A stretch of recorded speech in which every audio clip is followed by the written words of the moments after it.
Praise the lord.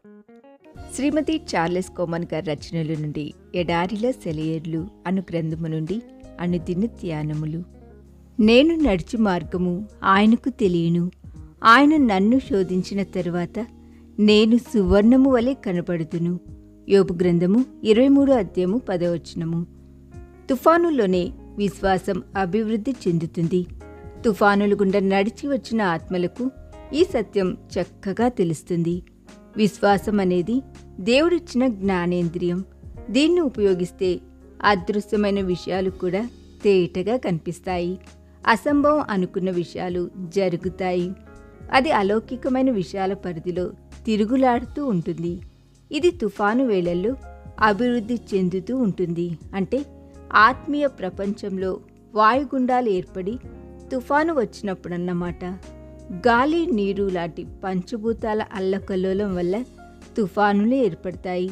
ఆత్మ సంబంధమైన తుఫానులైతే చీకటి శక్తులతో పెనుగులాడడం వల్ల ఏర్పడతాయి. అలాంటి వాతావరణంలోనే విశ్వాసానికి ఆయువు పట్టు దొరుకుతుంది. అది ఫలించి అభివృద్ధి పొందుతుంది. దృఢమైన వృక్షాలు అడవుల నీడల్లో పెరగవు. అవి ఆరు బయట గాలి, వర్షం తగిలే చోట పెరుగుతూ గాలికి అటూ ఇటూ ఊగుతూ వంగుతూ లేస్తూ మహావృక్షాలుగా తయారవుతాయి. కార్మికులు ఇలాంటి చెట్ల కలుపుతోనే తమ పరికరాలు చేసుకుంటారు. కలుపు పనివాళ్ళు ఇలాంటి చెట్ల కోసమే వెతుకుతారు. ఆత్మీయంగా బలిష్ఠులైన వాళ్ళను మీరెప్పుడైనా చూస్తే ఒక విషయం గుర్తుంచుకోండి.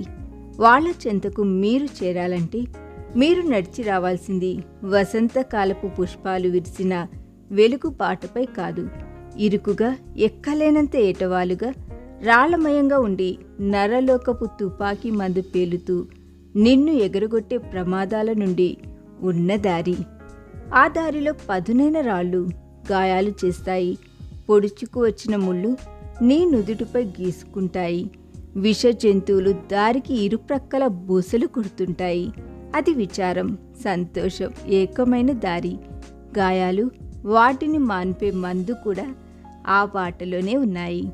కన్నీళ్లు, చిరునవ్వులు, శ్రమలు, విజయాలు, సంఘర్షణలు, గెలుపులు, కష్టాలు, ఆపదలు, పీడలు, అపార్థాలు, ఇక్కట్లు, బాధలు, వీటన్నిటిలో గుండా మనల్ని ప్రేమించే దేవుడు మనలను విజేతగా నిలబెడతాడు.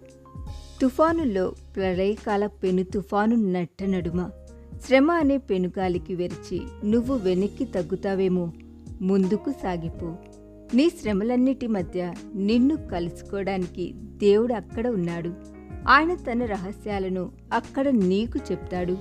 వాటిని వింటే నువ్వు వెలిగిపోయే వదనంతో నరకలోకంలోని దయ్యాలన్నీ కలిసిన కదిలించలేని విశ్వాసంతో బయటికి వస్తావు. ఈ దిన ధ్యానము మనందరి ఆత్మీయ జీవితమునకు ఆశీర్వాదకరముగా ఉండునుగాక. ఆమేన్.